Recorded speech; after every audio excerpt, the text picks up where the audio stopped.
មិត្តតើហេឈរនិយាយត្រូវហើយមេបិសាចនេះពិតជាអំនួតណាស់ហាហាហា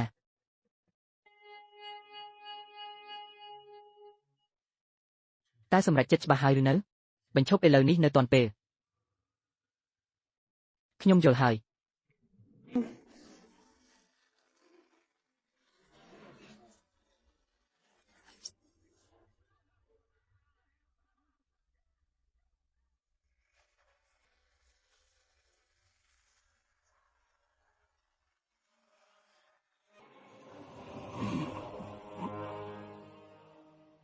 ខ្ញុំឈ្មោះថៃនៅ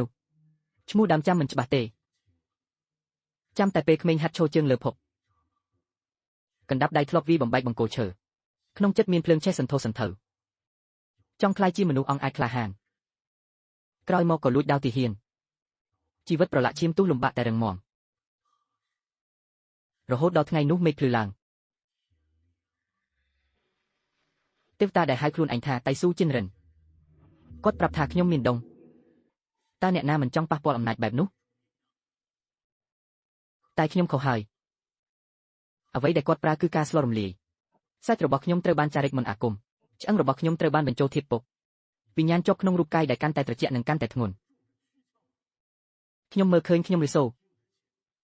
តែដៃជើងលែងស្ដាប់តាមខ្ញុំទៀតហើយតាមពិតអ្វីដែលគួរឲ្យខ្លាចបំផុតមិនមែនជាសេចក្តីស្លាប់ទេគឺការដែលគ្មានសំបីសិទ្ធក្នុងការមិនចង់មនុស្សដូចពួកយើងប្រហែលជាកើតមកគ្រាន់តែជាកូនអុកសំណាងល្អដែលខ្ញុំបានជួបគាត់លើកនេះគឺជាក្បាច់ផ្ទាល់ខ្លួនរបស់ខ្ញុំ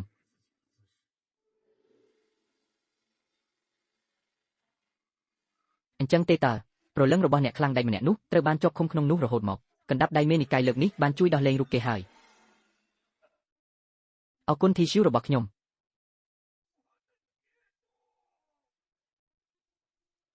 សិស្សនៃក្រុមដេវម៉ែងសម្រាប់វាឲ្យខ្ញុំអ្នកបរិសុទ្ធទាំង4នៃដេវម៉ែងចូលចាប់អរិយតាមបញ្ជា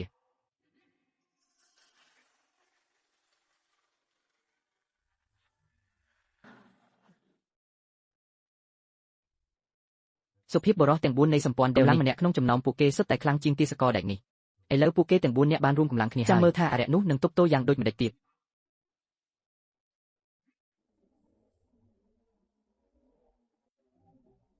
ស្អីគេពួកគេអាចហៅរន្ទះស៊ូបានផងយុទ្ធសាស្ត្របង្ក្រាបបិសាចទៅមុខចេញច្បាំងឲ្យតែរន្ទះស៊ូនេះបាញ់ចុះទៅសូម្បីតែទេវតាក៏ខ្លាចជាឈ្យូងដែរហាហាហាហា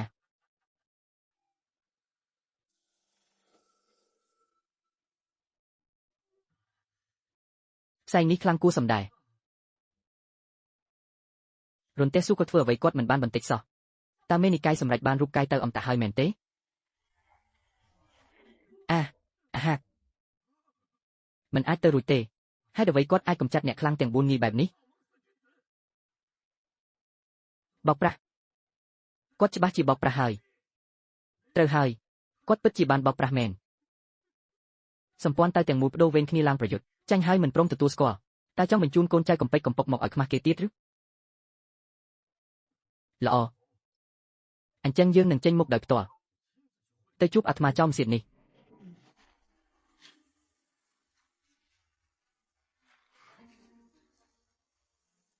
ម៉ែអើយ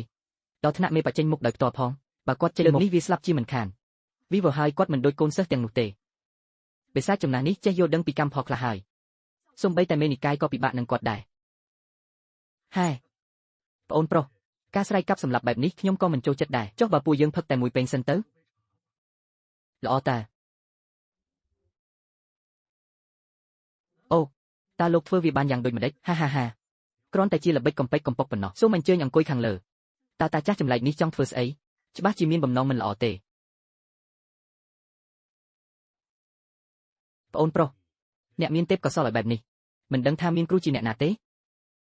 ខ្ញុំមានគ្រូ3នាក់តើលោកចង់សួរពីម្នាក់ណាអូពួកគាត់ប្រកាសជាកម្ពុជាអ្នកខ្លាំងលាក់ខ្លួនហើយមកពិសាតែ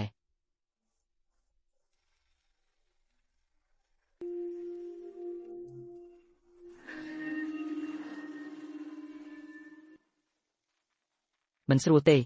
នេះគឺជាវិធីបំរាមរបស់និកាយស្វីនអ្នកនៅក្បែរនេះមិនមានអារម្មណ៍អ្វីទេពិភពកំពុងត្រូវបានវាយលុកអ្នកជាប់អន្ទាក់នឹងត្រូវធ្វើទារុណកម្មម្ដងហើយម្ដងទៀតឲ្យតែចិត្តធររង្គោះរង្គើបន្តិច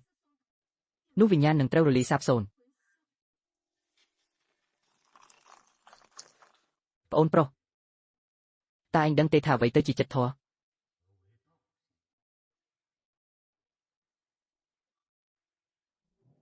អាហាប្រែប្រួលចុះឡើងបែបនេះរហូតប្អូនប្រុសតូច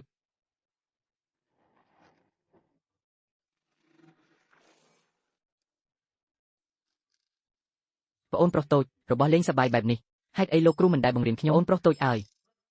អូអញចេះប្រែប្រួលចុះឡើងពូកែដល់ហើយតើធ្វើវាបានយ៉ាងម៉េចហាហាប្អូនប្រុសតូចមិញនេះខ្ញុំកំពុងសួរឯងតើអូត្រូវហើយ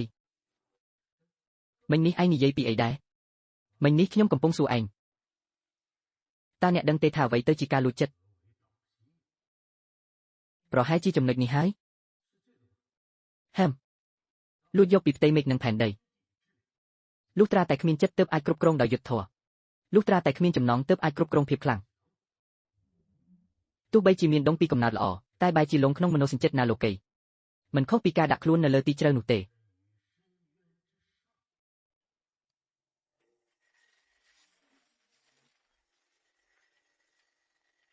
ស្ថានភាពមេនិកាយមិនស្រួលហើយខ្ញុំនឹងទៅដាស់គាត់មិនបានទេបើបង្អាក់មេនិកាយទាំងតក់ក្រហល់នឹងធ្វើឲ្យបារមីលីបាត់ភ្លាមចុះតើគួរធ្វើដូចម្ដេចហេកញ្ជ្រោងចាស់ម្នាក់នេះប្រាទុកវេទនាដេញដោលចិត្តនៅក្នុងវិថីដិតខ្សែនេះគឺចង់បំផ្លាញមូលដ្ឋានវិថីធម៌របស់គេហើយ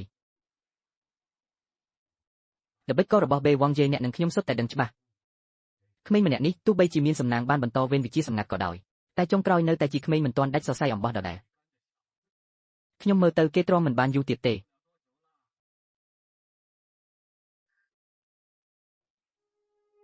លោកវូកូនសិស្សដែលរត់ចុះរត់ឡើងរបស់លោកពិតជាគួរឲ្យអាណិតណាស់ស្អីគេលីអូហ្វេងហីគេគឺជាអ្នកឆ្នាំនៃបាក់ឆ្វាញ់ចិនរបស់ខ្ញុំយើងចាត់ទុកគេដូចជាកូនបង្កើតតែខ្សែភ្នែកដែលលោកមើលគេដូចជាអ្នកសម្លាប់ជ្រូកអញ្ចឹងមើលជ្រូកដែលចិញ្ចឹមឲ្យធាត់នោះទៅមើល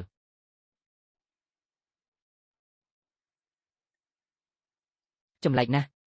ហើយអ្វីដួងចិត្តធម៌របស់សម្លាញ់ប៉ៃញប់ញ័រអញ្ចឹងវិជាដែលអ្នកបង្រៀនគេហាត់ដល់ចុងក្រោយនឹងដាច់សរសៃឈាមអស់មែនទេលោកវូធម៌របស់អ្នកគឺត្រូវសម្លាប់សិស្សជិតស្និទ្ធបំផុតដោយដៃផ្ទាល់ទើបអាចសម្រេចផលទាំងដែលគ្មានមេត្តាបែបនេះតែបែរជាខំធ្វើពុតជាចិត្តល្អទៅវិញលោកវូតើអ្នកហត់ដែរទេលោកវូហេតុអ្វីបានជាអ្នកឈប់សរសេរតើមានរឿងអ្វីហ្នឹងសរសេររួចហើយបញ្ចេញសម្លេងបានទៀតលួចបន្លំមែនទេខ្លាំងដល់ថ្នាក់នេះចិត្តរបស់ប្រមុខនិកាយខ្លាដូចកញ្ចក់គ្រប់ម៉ាត់ដឹងត្រឹមចិត្តបរិសុទ្ធបំភ្លេចស្នេហ៍ដើម្បីធម៌បង្កើនឫទ្ធិលោកគ្រូតើអ្វីដែលគាត់និយាយជាការពិតអ្នកមិនអាចនិយាយបានទេលោកគ្រូថយចេញទៅមិត្តធម៌បេឈប់ប្រើល្បិចកំពេចកំប៉ុកទាំងនេះទៅបង្ហាញសមត្ថភាពពិតប្រាកដមកបើមិនកំចាត់ក្មេងម្នាក់នេះថ្ងៃក្រោយគេនឹងក្លាយជាគ្រោះមហន្តរាយដល់ខ្ញុំជាមិនខានតាមពិតនៅតែត្រូវប្រើកណ្ដាប់ដៃដោះស្រាយដដែលអញ្ចឹងក៏បានដែរ